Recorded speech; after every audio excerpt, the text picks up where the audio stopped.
This is a review of the Lenco L-3808 and I'm doing this video because of guilt.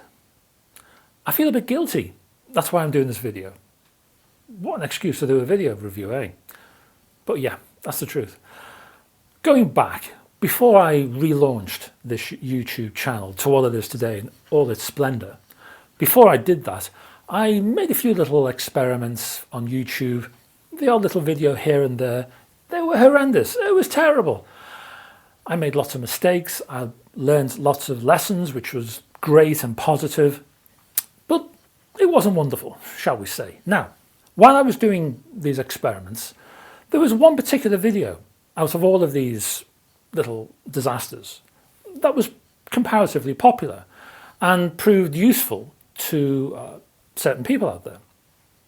And that was a little thing I did on the Lenco L-3808. It wasn't a proper review. It was more of a sort of guided tour of the features of the deck itself. That's all it was. It wasn't a proper review. So when I got rid of all those early experiments, the Lenco died with them, as it were. And I thought to myself, that's not good. This video, this Lenco guided tour was providing a sort of service. It was of use to quite a few people. So I thought I'll do a proper review and then hopefully that'll make up for it and give you more information than you may have had previously. So hopefully this is some sort of recompense. In terms of price, the Lenco sits on the cusp of two price points. £200, generally speaking, is what this thing costs. Now, £200 to me is a boundary. Anything above that is budget. When I say anything above that, £200 to £1,000 is an area where budget lives. You can split budget into low, medium and high in terms of budget itself, but that £200 to £1,000 to me is budget. Anything below 200 is sub-budget. It's not really an area that I would recommend hi-fi users to look. Now the reason I call 200 and below sub-budget, the turntables that live there, price is the priority, not sound quality. Price is the reason they exist. So you will find an awful lot of cheap Chinese-made turntables in that area. Some of the turntables in the sub-budget sector are plastered with very big brand names, but literally that's the only connection with the company, is the brand name, is the label. It's basically stuck onto a Chinese turntable. The turntable itself, in the majority of occasions, are rubbish. I mean, they're poor, sometimes very poor. The belt-driven Chinese-made turntables suffer the most. The one exception I would make is the Project turntable. That is belt-driven. It's the primary E, but that's a subject for another video. The better Chinese-made turntables in the sub-budget area tend to be direct drive. They're a little bit more expensive to make, so you will find them on the sort of upper area of sub-budget, up towards that £200 mark, but they're well worth the investment. The Lenco L-3808 is one of those. And I say the Lenco L-3808, the actual turntable itself is not made by Lenco. It's just got a Lenco badge on it. And you will see the actual turntable itself arrive and being sold under other brand names. So if you look at the Lenco, you may find other turntables out there which look suspiciously familiar, and they are basically the same underlying design. It's just that Lenco have placed their brand label on this particular design. So it's not unique to the Lenco, but it's an easily accessible product to buy. You can pick them up from Amazon and elsewhere. But I mentioned the price earlier on being generally 200. You can pick the Lenco up for a much cheaper price. I've seen them down around 150-ish, 154, kind of 160 something. It depends.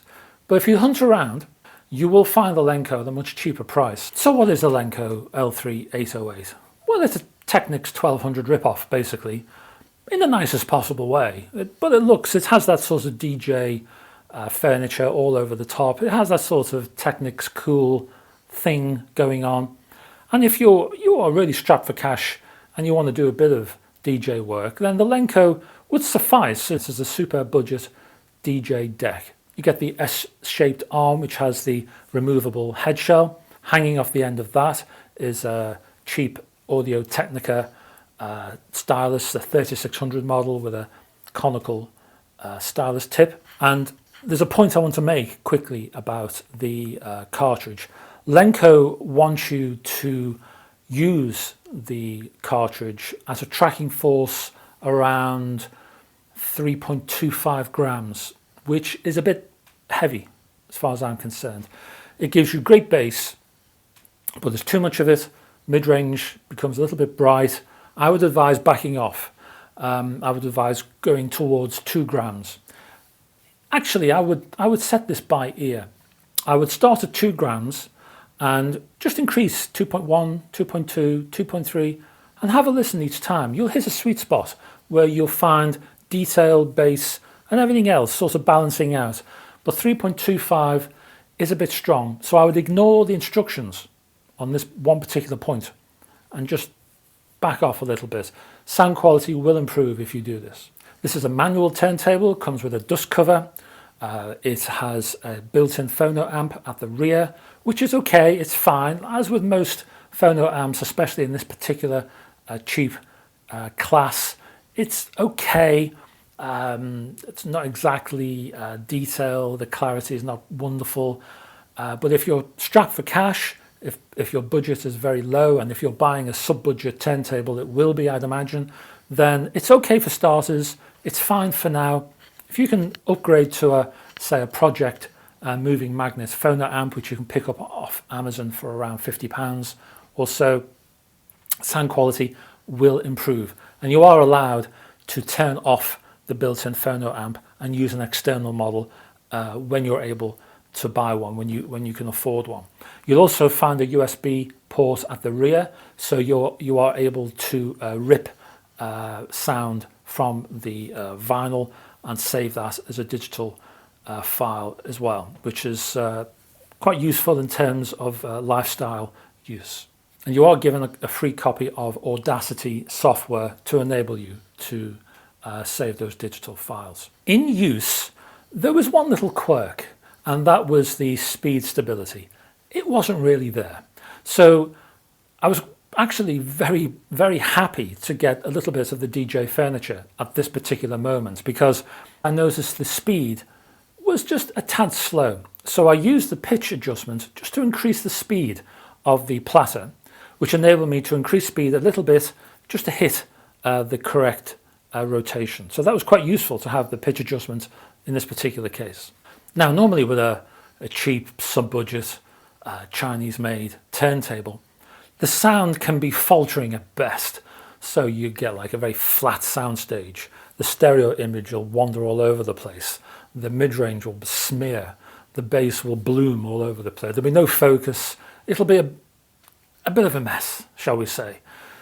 The Lenco has a saving grace. It's direct drive motor. This really saves the day. And it's because of the direct drive motor that the Lenco itself is one I would recommend. This is the core. This is the reason the Lenco does well. It's this direct drive motor. In effect, the direct drive motor on its own provides enough focus and enough precision to enhance the overall sound quality. So that means bass has weight and heft. It means the stereo image is locked into the center. It doesn't wobble around, as can happen on some sub-budget belt-driven turntables. And also, when compared to those particular belt-driven turntables, now I have reviewed similar examples from Audio-Technica, and Jewel, the MTR75 is one that springs to mind. There's a far more detail from the Lenco, from the direct drive. There's far more information coming through, because the direct drive motor itself just lowers a little bit of noise. It adds that focus, adds that precision, allows more information to come through to you. So I noticed when playing jazz, there was far more air and space in the sound stage. What I mean by that is there was a space in between instruments, and that space in between those instruments allowed you to sort of hear the edges of the instrument itself. You were able to sort of see where each instrument almost started and stopped, as it were. Then there'd be a gap, then you'd hear another instrument start and stop. instead of what can happen with belt-driven sub-budget turntables, you get this blurring sort of melange, this sort of like smearing, almost like a watercolor painting, where things blend into other things, and you get this sort of muddy effect. You didn't get that at all with the Lenco, which was great. And even in rock tracks, the Lenco had a nice blend of subtlety and also power when it was needed. So you had that nice contrast. You had that sort of light and shade, as it were. Overall, I'm very happy with the Lenco. If you're looking for a cheap turntable, you can't afford one of the more expensive audiophile models. The built-in phono amp helps you in terms of budget. The Lenco is an ideal choice with that direct drive thing going on and that Technics cool going on. It's a solid, great sounding, top-class performer in its price point. It's highly recommended. If you've got a Lenco, I'd love to know more about what you feel about the turntable. Also, if you've tweaked it, upgraded it, changed it in any way, what system are you using it with? I'd love to know more about that too. Until then, love to see you in the next video too. So join me then, and I will see you soon. Bye bye for now.